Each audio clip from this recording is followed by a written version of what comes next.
Alright guys, welcome back to another video. India के Uttarakhand state में रुद्रप्रयाग में एक ऐसा मंदिर है जिसने हर हिंदू की बहुत आस्था है।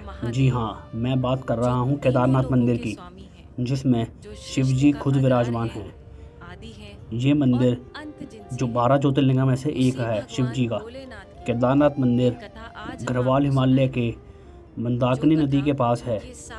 केदारनाथ मंदिर सिर्फ अप्रैल से नवंबर के बीच में ही खुलता है। इसकी वजह है वहाँ का खराब मौसम। केदारनाथ मंदिर 12 ज्योतिर्लिंगों में सबसे ऊपर आता है। केदारनाथ मंदिर पांडवों द्वारा बनाया गया था, जो धीरे धीरे लुप्त हो गया था, और बाद में केदारनाथ मंदिर का निर्माण आदि शंकराचार्य जी ने 8वीं शताब्दी में करा था। केदारनाथ मंदिर 1200 साल पुराना माना जाता है। केदारनाथ मंदिर के एक तरफ तकरीबन 22,000 फीट ऊंचा केदार और दूसरी तरफ 21,600 फीट ऊंचा खर्चकुंड और तीसरी तरफ 22,700 फीट ऊंचा भरतकुंड का पहाड़ है। ना सिर्फ 3 पहाड़, इसमें 5 नदियों का संगम भी है। मंदाकिनी, स्वर्णगौरी, मधुगंगा, चीरगंगा, सरस्वती। इन नदियों में अलकनंदा की सहायक मंदाकिनी आज भी है। इसी के किनारे है केदारनाथ मंदिर। केदार घाटी में 2 पहाड़ है, नर और नारायण। विष्णु जी के 24वें अवतार में 2 ऋषि मुनि जन्मे, एक नर और दूसरा नारायण। कि यहाँ पे तब भूमि भी है, नर और नारायण जी भी। केदारनाथ मंदिर का निर्माण बड़े बड़े पत्थरों, चट्टानों और शिलाखंडों से किया गया है। इन शिलाखंडों के आसपास में जोड़ने के लिए इंटरलॉकिंग टेक्निक का इस्तेमाल किया गया है, जिसमें कहीं भी सीमेंट का इस्तेमाल नहीं किया गया है। केदारनाथ मंदिर के बनने में बारे में सुन के आपके होश उड़ जाएंगे। केदारनाथ धाम समुद्र तट से 22,000 फीट ऊंचा बना हुआ है। इतनी ऊंचाई पर शिलाखंड को पहुंचाने में, फिर एक के ऊपर एक रखने में और इंटरलॉकिंग करने में ये किसी मानव के बस की बात नहीं लगती। इस बात का खुलासा अब तक नहीं हो पाया कि इतने बड़े बड़े पत्थर इतनी ऊपर कैसे ले जाए गए और कैसे मंदिर बनाया गया। खासकर ये जो केदारनाथ मंदिर की विशाल छत है, इन खंभों पर कैसे रखी होगी, ये भी आज तक किसी को पता नहीं चला।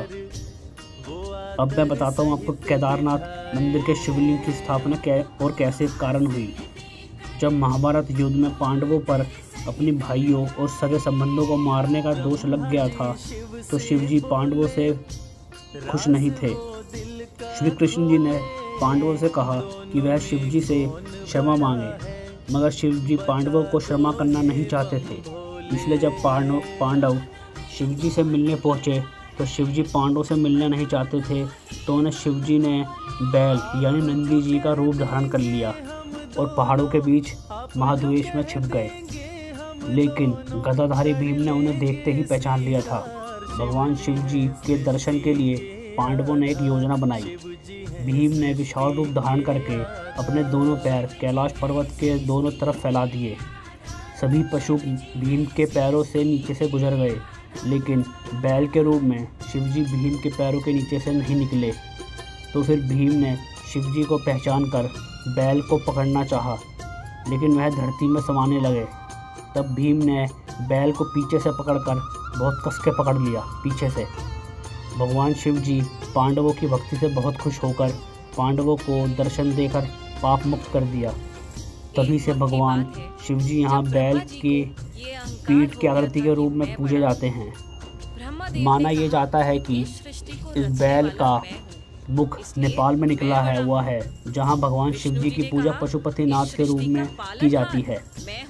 केदारनाथ धाम, रामेश्वरम धाम एक ही सीध में बने हुए हैं और दोनों मंदिरों के बीच में कालेश्वरम, श्री कैलाश मंदिर, ईकारेश्वर मंदिर, अरुणाचल मंदिर और तीली नटराज मंदिर भी आते हैं। ये शिवलिंग पंचभूतों के प्रतिनिधित्व करती है, लेकिन आज तक इस बात का कोई खुलासा नहीं कर पाया कि ये सारे मंदिर एक ही सीध में क्यों बनाए गए थे, या फिर ये इत्तेफाक है। साइंस भी सनातन धर्म में फेल है। केदारनाथ धाम 400 साल तक क्यों और कैसे गायब हो गया था? 13वीं से 17वीं शताब्दी तक यानी 400 साल तक एक छोटा हिलियो आया था।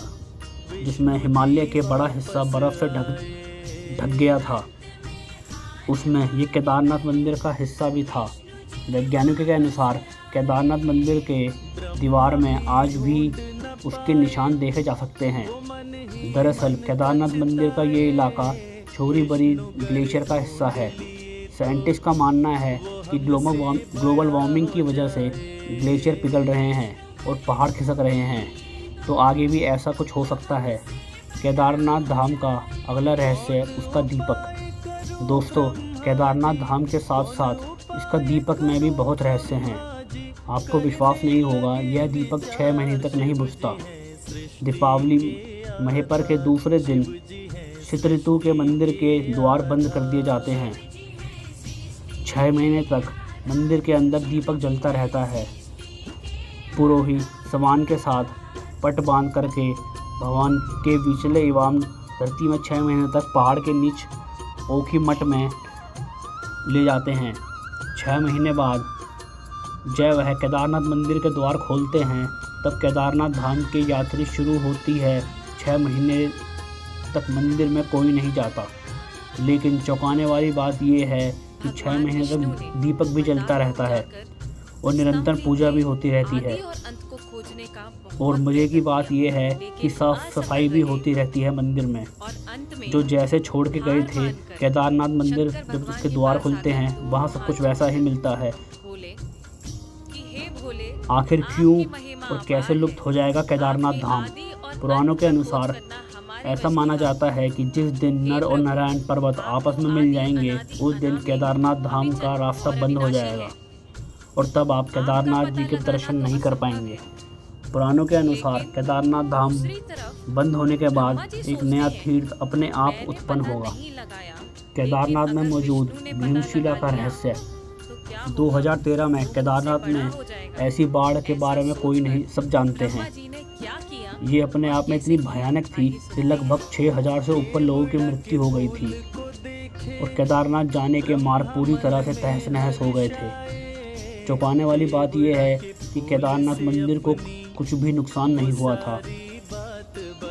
बाढ़ का पानी में बहकर आया एक बड़ा चट्टान भीमशिला के नाम से जाना जाता है।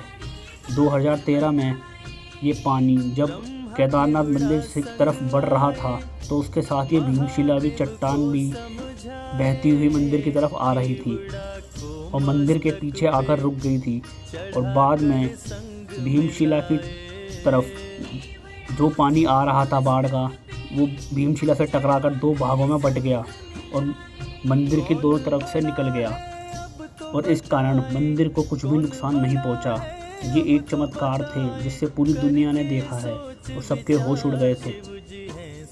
केदारनाथ धाम के साधु और एक भक्त की सच्ची घटना। कई साल पहले एक भक्त केदारनाथ मंदिर दर्शन करने आया था, मगर वह भक्त जी जिस समय पहुंचा उस समय मंदिर के द्वार बंद होने वाले थे। भक्त ने पुजारी से बोला, बाबा के दर्शन करने की इच्छा करी, लेकिन पंडितों ने उन्हें ये कहकर मना कर दिया कि केदारनाथ धाम अब 6 महीने के लिए बंद कर दिया गया है। यह सुनते ही भक्त बहुत गुमसुम सा हो गया, मगर उस भक्त ने ये ठान ली कि वह दर्शन करके ही जाएगा। वह भक्त वहीं बर्फ़ के ऊपर बैठ गया और सब वहाँ से चले गए। रात हुई तो एक साधु उसके पास आया और उसने उस भक्त को कुछ खाने को दिया और भक्त के सर पर हाथ फेरा और वह भक्त वहीं सो गया।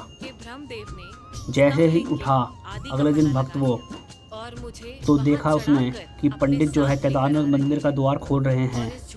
वह देखते ही भक्त मंदिर की तरफ भागा और पंडितों को बोला कि आपने तो कहा था कि मंदिर 6 महीने बाद खुलेगा, मगर आपने तो अगले दिन ही खोल दिया। यह सुनते ही पंडितों के होश उड़ गए और पंडित ने भक्त को ध्यान से देखा और कहा कि तुम तो वही हो जो 6 महीने पहले दर्शन के लिए आए थे।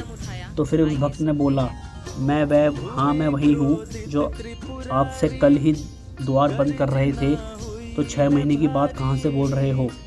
पंडित ने पूछा, मंदिर बंद हो जाने के बाद तुम और हमारे चले जाने के बाद तुम्हारे साथ क्या क्या हुआ?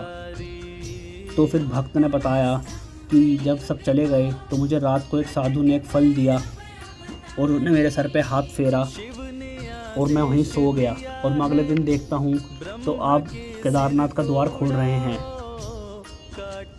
फिर पंडित ने कहा कि केदारनाथ 6 महीने बाद खुल रहा है और मैं आपसे क्षमा चाहता हूँ, मुझे पता नहीं था कि आप भोले बाबा के इतने बड़े भक्त हैं। भोले बाबा ने आपका समय 6 महीने आगे बढ़ा दिया है ताकि आपको कोई परेशानी ना हो। ये बिल्कुल सच्ची घटना है। अगर भोलेनाथ आपकी अगर भक्ति से खुश हो जाए तो आपके लिए सब कुछ कर देंगे। तो अंत में फिर इतना ही कहूँगा मैं, काल हर, दुख हर, दारिद्र हर, कष्ट हर, रोग हर, हर हर हर महादेव। तो चलो दोस्तों, मिलेंगे जी अगली वीडियो में। बाय।